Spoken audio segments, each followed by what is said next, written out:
Hello, 10th Mumbai Shorts International Film Festival 2021 networking and film market participants. I am Sabyasachi Das. I made my first ever film, Almost Rain, that got selected in this festival. It is a 10-minute short film in the city, shot in the city of Pune. I live and work in Delhi, but have been living in Pune since past December, since my wife lives here and everything is online. I'm an academic by profession. I teach and do research in economics. However, I've been interested in making films for a long time. And with my current film, I have officially become a part of the community. I have, however, assisted a couple of filmmakers in the past. Currently, I am developing a script for a full-length feature film as my next project. I'm seeking individuals and organizations who would be interested in funding and producing it. Let me say a few things about the idea. I come from a small town in the northern part of West Bengal, very near Bhutan.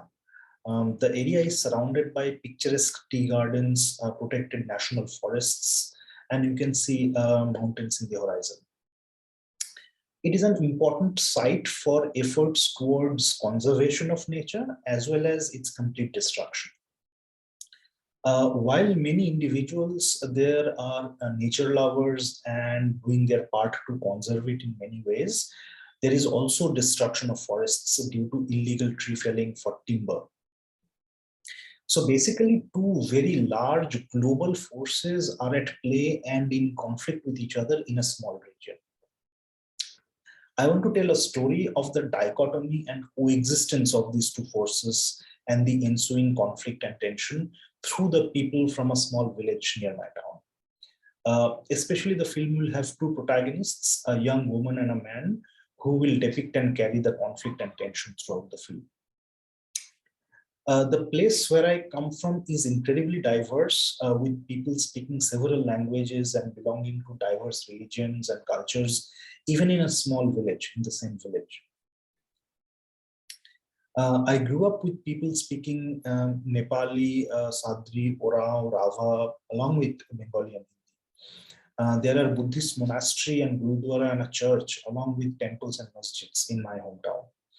This kind of linguistic and cultural diversity in a single place is typically not represented on screen. And this is something I want to do with the film as well. My film, therefore, would be multilingual. Also, the idea is not to demonstrate diversity through tokenism, but to show the lives of real people who speak in a multitude of tongues. I have known these people all my life and therefore have the vantage point to depict them on screen truthfully. The film will therefore both be about the lives of these people as well as what it says about the big issues surrounding sustainability of modern society. The film will primarily be aimed at festivals. However, that part of West Bengal has never been depicted this way on screen from inside out. Therefore, it will generate sufficient commercial interest as well, especially in the cities. This is my passion project. I really want to make this happen. Therefore, if you would be interested in funding a film like this, please contact me. As I mentioned, I'm currently working on the script, so it will take some time to finish writing it. However, if you show any interest in making the film, it would be a great boost to my morale. I'm available on Twitter. My Twitter handle is @Sabya_economist. You can also email me at sabya.economist@gmail.com. Thank you, 10th Mumbai Shorts International Film Festival, for facilitating this and giving newcomers like me such a platform. My best wishes to the film market and networking participants. Hope you will enjoy the festival.